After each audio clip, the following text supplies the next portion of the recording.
Kyle Larson, the favorite heading into Bristol, the 2021 champ. He's known for his talent on dirt, and for good reason. Great heat race, started on pole.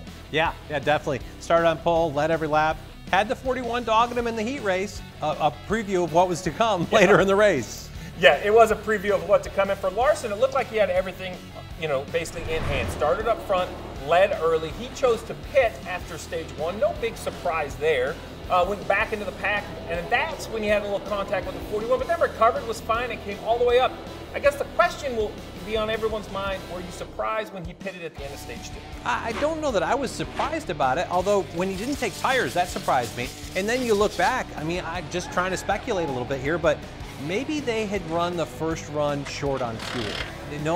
We talk about how heavy these race cars are and how you want to be that way. As a crew chief, at times you'll only put enough fuel in to run to the next stage so your car can be lighter for that run. They may not have filled the car up at the end of stage one and needed to come back at the end of stage two to put gas in to make the full run. So everybody who says it was obvious to just stay out at the end of stage two, you're saying they might not even have had that chance. There's times that I've left my cars, 6-8 gallons of fuel light. That's 8 gallons of fuel is what, 50 pounds, something like that. It makes a difference in your race cars. And then you mentioned it, he didn't take tires. I don't believe that was a contributing factor to the five's demise. He is a talent and he was the favorite, but just a simple mistake where he spun out basically by himself, lost that track position. At that point, his chance of winning, in my mind, was completely over. Yeah, I definitely felt that as well. And you look at this. This is not a dirt race car. This is a NASCAR Cup car.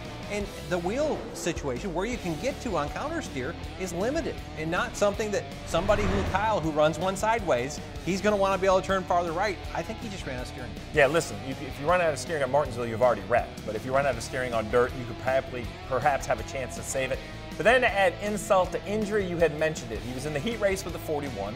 Then about a few laps into stage two, the 41 and the 5 have a little altercation. The 41 gets to the fence. Then later in the race, now we're in stage 3, the two find themselves together again, ultimately getting the 5 out of the race. What was your take on all of the chaos between the 5 and the 41? I think good dirt short track racing, right? Contact, I think, at beginning of stage 2, as you talked about, the 5 and the 41. 41 got up in the wall a little bit, got some damage. I think his day kind of unraveled from that point. And then Kyle got put there when he spun out, where he had to race back by him, and a guy that's frustrated with where his day is, he's not going to cut him any slack, and he didn't.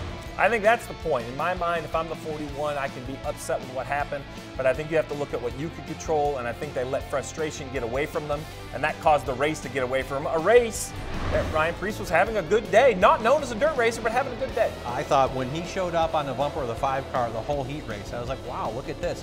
And really was racing forward there in stage 2. They had a great day going and let it unravel. Well, he got used up. It was an exciting day at Bristol. The high banks, the dirt, the pushing, the shoving, the beating, the banging. Guess what? Martinsville next. The beating and the banging isn't going to go away. Short track racing continues at Martinsville.